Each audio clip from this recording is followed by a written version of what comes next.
ವೀಕ್ಷಕರೇ, ಇದು ನಿಜವಾಗಿಯೂ ಘೋರ ದುರಂತ. ಆದರೆ ಈ ದುರಂತಕ್ಕೆ ಕಾರಣರಾಗಿರೋದು ಮಾತ್ರ RTO ಅಧಿಕಾರಿಗಳ ದಿವ್ಯ ನಿರ್ಲಕ್ಷ್ಯ ಮತ್ತು ಸಂಚಾರಿ ಪೊಲೀಸರ ಕರ್ತವ್ಯ ಲೋಪ ಎಂದರೆ ತಪ್ಪಾಗಲಾರದು. ಕಾರಣ, ಸರಕು ಸಾಗಣೆ ಮಾಡೋ ಆಟೋಗಳಲ್ಲಿ ಜನರನ್ನ ತುಂಬಿ ಕುರಿಗಳಂತೆ ಸಾಗಿಸಲಾಗುತ್ತಿದೆ ಎಂದು ಎಷ್ಟೇ ಹೇಳಿದ್ರು ಸಂಚಾರಿ ಪೊಲೀಸರಾಗಲಿ RTO ಇನ್ಸ್ಪೆಕ್ಟರ್ಗಳಾಗಲಿ ಅತ್ತ ತಿರುಗಿ ನೋಡದ ಪರಿಣಾಮ ಇಂದು ಅಮಾಯಕರಾದ 5 ಮಂದಿ ಜೀವ ಕಳೆದುಕೊಳ್ಳುವಂತಾಗಿದೆ. ಅದರಲ್ಲೂ ಹೊಟ್ಟೆಪಾಡಿಗಾಗಿ ಕೂಲಿಗೆ ಹೋಗಿ ಮನೆಗೆ ವಾಪಸ್ಸಾಗುತ್ತಿದ್ದ ಹೆಣ್ಣು ಜೀವಗಳು ಮರಳಿ ಬಾರದ ಲೋಕಕ್ಕೆ ಪಯಣಿಸಿರುವುದು ನಿಜಕ್ಕೂ ನೋವಿನ ಸಂಗತಿ. ಹೌದು, ಬಾಗೇಪಲ್ಲಿ ಹೊರವಲಯದ ರಾಷ್ಟ್ರೀಯ ಹೆದ್ದಾರಿ 44ರಲ್ಲಿ ಇಂದು ಘೋರ ಅಪಘಾತ ಸಂಭವಿಸಿದೆ. ಈ ಅಪಘಾತದಲ್ಲಿ 5 ಮಂದಿ ಕೂಲಿ ಕೆಲಸ ಮಾಡುವ ಮಹಿಳೆಯರು ಮೃತಪಟ್ಟಿದ್ದಾರೆ. ಉಳಿದ 4 ಗಂಭೀರ ಗಾಯಗೊಂಡು ಆಸ್ಪತ್ರೆ ಸೇರಿದ್ದಾರೆ. ಐಷಾರಾಮಿ ಥಾರ್ ಕಾರು ಮತ್ತು ಭಾರಿ ಸರಕು ಸಾಗಣೆ ಟ್ರಕ್ ನಡುವೆ ಸಿಕ್ಕಿದ ಆಟೋ ಅಪ್ಪಚ್ಚಿಯಾಗಿದೆ. ಪರಿಣಾಮ 5 ಮಂದಿ ಸ್ಥಳದಲ್ಲೇ ಮೃತಪಟ್ಟಿದ್ದಾರೆ. ಅಪಘಾತ ನಡೆಯುತ್ತಿದ್ದಂತೆ ಥಾರ್ ಕಾರು ಚಾಲಕ ಪರಾರಿಯಾಗಿದ್ದು, ಕೂಡಲೇ ಸ್ಥಳಕ್ಕೆ ಧಾವಿಸಿದ ಪೊಲೀಸರು ಮತ್ತು ಸಾರ್ವಜನಿಕರು ಜೀವ ಸಹಿತ ಇದ್ದ 4 ಮಹಿಳೆಯರು ಆಸ್ಪತ್ರೆಗೆ ರವಾನಿಸಿದ್ದಾರೆ. ಮೃತರೆಲ್ಲರೂ ಬಾಗೇಪಲ್ಲಿ ಪಟ್ಟಣ ನಿವಾಸಿಗಳೆಂದು ತಿಳಿದು ಬಂದಿದೆ. ಮೃತರಲ್ಲಿ 55 ವರ್ಷದ ಉಮಾದೇವಿ, 40 ವರ್ಷದ ವಿಜಯ, 50 ವರ್ಷದ ಲಕ್ಷ್ಮಮ್ಮ ಮತ್ತು 35 ವರ್ಷದ ಆಟೋ ಚಾಲಕ ಆಂಜನಪ್ಪ ಎಂದು ಗುರುತಿಸಲಾಗಿದೆ. ಮತ್ತೊಬ್ಬ ಮೃತಪಟ್ಟ ಮಹಿಳೆ ಹೆಸರು ತಿಳಿಯಬೇಕಿದೆ. ಕೂಲಿ ಕೆಲಸ ಮುಗಿಸಿಕೊಂಡು ಮನೆಗೆ ವಾಪಸ್ಸಾಗುತ್ತಿದ್ದ ವೇಳೆ ಈ ದುರಂತ ಸಂಭವಿಸಿದೆ.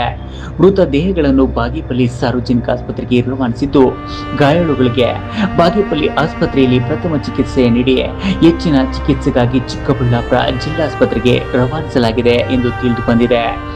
ಭೀಕರ ಆಕ್ಸಿಡೆಂಟ್ ಆಗಿದೆ. ಈ ಫೆಟಲ್ ಆಕ್ಸಿಡೆಂಟ್ ಅಲ್ಲಿ ಟೋಟಲ್ 5 ಜನದು ಡೆತ್ ಆಗಿದೆ. ಬೇಸಿಕ್ಲಿ ಒಂದು ಈ ದೊಡ್ಡದು ಲಾರಿ ರೋಡ್ ಸೈಡಲ್ಲಿ ಪಾರ್ಕ್ಡ್ ಇತ್ತು ಮೊದಲಿಂದ. ಹಿಂದೆಯಿಂದ ಹೈವೇಯಲ್ಲಿ ಔಟರ್ ಲೇನಲ್ಲಿ ಒಂದು ಥಾರ್ ವೆಹಿಕಲ್ ಹೈ ಸ್ಪೀಡಲ್ಲಿ ಬರ್ತಾ ಇತ್ತು. ಅವ್ರ ಮುಂದೆ ಯಾವುದೋ ಒಂದು ಆಟೋ ಹೋಗ್ತಾ ಇತ್ತು. ಆ ಆಟೋಗೆ ಫಸ್ಟ್ ಡಿಕ್ಕಿ ಮಾಡಿದ್ದಾರೆ. ಆಮೇಲೆ ಆ ಆಟೋ ಇದು ಥಾರ್ ವೆಹಿಕಲ್ದವ್ರಿಗೆ ಕಂಟ್ರೋಲ್ ಮಾಡೋಕ್ಕೆ ಆಗಲ್ಲ. ಸೊ ಆ ಆಟೋಗೆ ಜೊತೆಗೆ ಪುಷ್ ಮಾಡಿ ಈಗ ಲಾರಿ ಜೊತೆ ಇಂಪ್ಯಾಕ್ಟ್ ಆಯಿತು. ಸೊ ಬೇಸಿಕಲಿ ಲಾರಿ ಮತ್ತು ಥಾರ್ ವೆಹಿಕಲ್ ಮಧ್ಯದಲ್ಲಿ ಆ ಆಟೋ ಸ್ಯಾಂಡ್ವಿಚ್ ಥರ ಆಗಿದೆ. ಈ ಆಟೋವಲ್ಲಿ ಟೋಟಲ್ 9 ಮೆಂಬರ್ಸ್ ಇತ್ತು. ಒಬ್ಬರು ಆಟೋ ಡ್ರೈವರ್ ಮೇಲ್ ಮತ್ತು 8 ಜನ ladies. Out of that total 5 ಜನದು ಡೆತ್ ಆಗಿದೆ, ಆಟೋ ಡ್ರೈವರ್ ಮತ್ತು 4 ಜನ ಲೇಡೀಸ್ದು. ಬೇರೆ 4 ಜನ ಲೇಡೀಸ್ಗೆ ಈಗ ಹಾಸ್ಪಿಟಲ್ ಟ್ರೀಟ್ಮೆಂಟ್ಗೆ ಶಿಫ್ಟ್ ಮಾಡಿದ್ದಾರೆ. ಈ ಥಾರ್ ಡ್ರೈವರ್ ಗಾಡಿ ಇಲ್ಲಿ ಪಾರ್ಕ್ ಮಾಡಿ ಮುಂದೆ ಪಾರ್ಕ್ ಮಾಡಿ ಹೋಗಿದ್ದೀರಾ, ಬಟ್ ಅವ್ರದ್ದು ಡೀಟೇಲ್ಸ್ ಕಲೆಕ್ಟ್ ಮಾಡಿದ್ದೀವಿ. ಅವ್ರಿಗೆ ಬೇಗ ಅರೆಸ್ಟ್ ಮಾಡ್ತೀವಿ. ಮತ್ತೆ ಈ ಲಾರಿ ಕೂಡ ಯಾರು ಈ ಜಾಗ ಪಾರ್ಕ್ ಮಾಡಿದಾರ ಅವ್ರ ಮೇಲೆ ಕೂಡ ಇನ್ನು ಅಪಘಾತದ ವಿಚಾರವಾಗಿ ಜಿಲ್ಲಾ ಪೊಲೀಸ್ ವರಿಷ್ಠಾಧಿಕಾರಿ ಕುಶಾಲ್ ಚೋಕ್ಸಿ ಮಾತನಾಡಿ, ಅಪಘಾತಕ್ಕೆ 3 ವಾಹನಗಳ ಚಾಲಕರು ಕಾರಣರಾಗಿದ್ದಾರೆ. ನಿಗದಿಗಿಂತ ಹೆಚ್ಚು ಪ್ರಯಾಣಿಕರನ್ನ ಸಾಗಿಸಿರುವುದು ಆಟೋ ಚಾಲಕನ ತಪ್ಪು. ಅತಿ ವೇಗವಾಗಿ ಬಂದಿರುವುದು ಥಾರ್ ಕಾರು ಚಾಲಕನ ತಪ್ಪಾಗಿದ್ದು, ನಿಲುಗಡೆ ಅಲ್ಲದಿದ್ರು ಹೆದ್ದಾರಿಯಲ್ಲಿ ಟ್ರಕ್ ನಿಲ್ಲಿಸಿರುವುದು ಟ್ರಕ್ ಚಾಲಕನ ತಪ್ಪಾಗಿದೆ. ಪ್ರಸ್ತುತ ಕಾರು ಚಾಲಕ ಪರಾರಿಯಾಗಿದ್ದು, ಆತನ ಪತ್ತೆ ಹಚ್ಚಿ ಕಾನೂನು ಕ್ರಮ ಜರುಗಿಸಲಾಗುವುದು ಮತ್ತು ಹೆದ್ದಾರಿಯಲ್ಲಿ ವಾಹನ ನಿಲ್ಲಿಸಿ ಅಪಘಾತಕ್ಕೆ ಕಾರಣವಾದ ಟ್ರಕ್ ಚಾಲಕನ ವಿರುದ್ಧವೂ ಪ್ರಕರಣ ದಾಖಲಿಸಲಾಗುವುದು ಎಂದರು. ಒಟ್ಟಿನಲ್ಲಿ ಅಧಿಕಾರಿಗಳ ಮತ್ತು ಭಾರೀ ವಾಹನಗಳ ತಪ್ಪಿಗೆ ಅಮಾಯಕ ಜೀವಗಳು ಬಲಿಯಾಗಿವೆ. ಜಿಲ್ಲೆಯಲ್ಲಿ ಸಂಚರಿಸುವ ಬಹುತೇಕ ಆಟೋಗಳಿಗೆ ಯಾವುದೇ ದಾಖಲೆಗಳೇ ಇಲ್ಲ ಎಂಬ ಆರೋಪಗಳಿವೆ. ಇನ್ನು ಕೆಲ ಆಟೋ ಚಾಲಕರು ಮದ್ಯ ಸೇವಿಸಿ ಆಟೋ ಓಡಿಸುವುದು, ಸಮವಸ್ತ್ರ ಇಲ್ಲದೆ ಓಡಿಸುವುದು, ಆಟೋ ದಾಖಲೆ ಹೊಂದಿರದಿರುವುದು ಸೇರಿದಂತೆ ಹಲವು ಸಂಚಾರಿ ನಿಯಮಗಳನ್ನೇ ಪಾಲಿಸುತ್ತಿಲ್ಲ ಎಂಬ ಆರೋಪಗಳಿವೆ.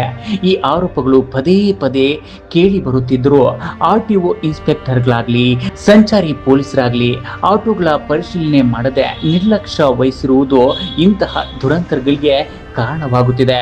ಇನ್ನು ಸರಕು ಸಾಗಿಸುವ ಅಪೆ ಆಟೋಗಳಲ್ಲಿ ಶಾಲಾ ಕಾಲೇಜು ವಿದ್ಯಾರ್ಥಿಗಳು ಸೇರಿದಂತೆ ಜನರನ್ನು ಕುರಿಗಳು ತುಂಬಿದಂತೆ ತುಂಬಿ ಸಂಚಾರ ಮಾಡುವುದು ಸಾಮಾನ್ಯವಾಗಿದೆ. ಬಿಬಿ ರಸ್ತೆಯಲ್ಲಿ ಸಂಚಾರಿ ಪೊಲೀಸರ ಎದುರಿನಲ್ಲೇ ನಿಗದಿಗೆ ಮೀರಿ ಪ್ರಯಾಣಿಕರನ್ನು ತುಂಬಿ ಆಟೋಗಳು ಸಂಚರಿಸುತ್ತಿದ್ರು. ಪೊಲೀಸರು ಮಾತ್ರ ಅತ್ತ ತಿರುಗಿಯೂ ನೋಡದ ಸ್ಥಿತಿ ಇದೆ. ಪೊಲೀಸರು ಮತ್ತು ಆರ್ಟಿಒ ಇನ್ಸ್ಪೆಕ್ಟರ್ಗಳ ನಿರ್ಲಕ್ಷ್ಯ ಹೀಗೆ ಮುಂದುವರೆದ್ರೆ ಮುಂದಿನ ದಿನಗಳಲ್ಲಿ ಮತ್ತಷ್ಟು ದುರಂತಗಳು ನಡೆಯುವ ಆತಂಕ ಇದ್ದು, ಈಗಲಾದರೂ ಸಂಚಾರಿ ಪೊಲೀಸರು ಮತ್ತು ಆರ್ಟಿಒ ಇನ್ಸ್ಪೆಕ್ಟರ್ಗಳು ಈ ಆಟೋಗಳತ್ತ ಗಮನ ವಹಿಸಲಿದ್ದಾರಾ ಕಾದು ನೋಡಬೇಕಾಗಿದೆ.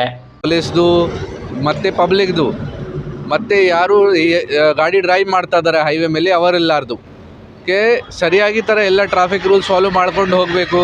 ಫಾರ್ ಎಕ್ಸಾಂಪಲ್, ಈ ಲಾರಿ ರಾಂಗ್ ಜಾಗ ಪಾರ್ಕ್ ಮಾಡಿದ್ದಾರೆ, ಇದು ಪಾರ್ಕಿಂಗ್ ಪ್ಲೇಸ್ ಇಲ್ಲ. ಹಿಂದೆಯಿಂದ ಥಾರ್ ವೆಹಿಕಲ್ ಬರ್ತಾ ಇತ್ತು, ಅದು ಇದು ಸ್ಪೀಡ್ ಲಿಮಿಟ್ ಫಾಲೋ ಮಾಡಿಲ್ಲ, ಅವರದು ಅದೇ ತಪ್ಪಿದೆ. ಆಟೋ ಡ್ರೈವರ್ದು ಎಕ್ಸೆಸ್ ಪ್ಯಾಸೆಂಜರ್ ಹಾಕಿದ್ದಾರೆ ಗಾಡಿಯಲ್ಲಿ, ಅದು ತಪ್ಪಿದೆ. ಸೊ ಎಲ್ಲ 3 ಗಾಡಿದವ್ರದ್ದು ತಪ್ಪಿದೆ. ಯಾರು ಟ್ರಾಫಿಕ್ ರೂಲ್ಸ್ ಸರಿಯಾಗಿ ಥರ ಫಾಲೋ ಮಾಡಲಿಲ್ಲ.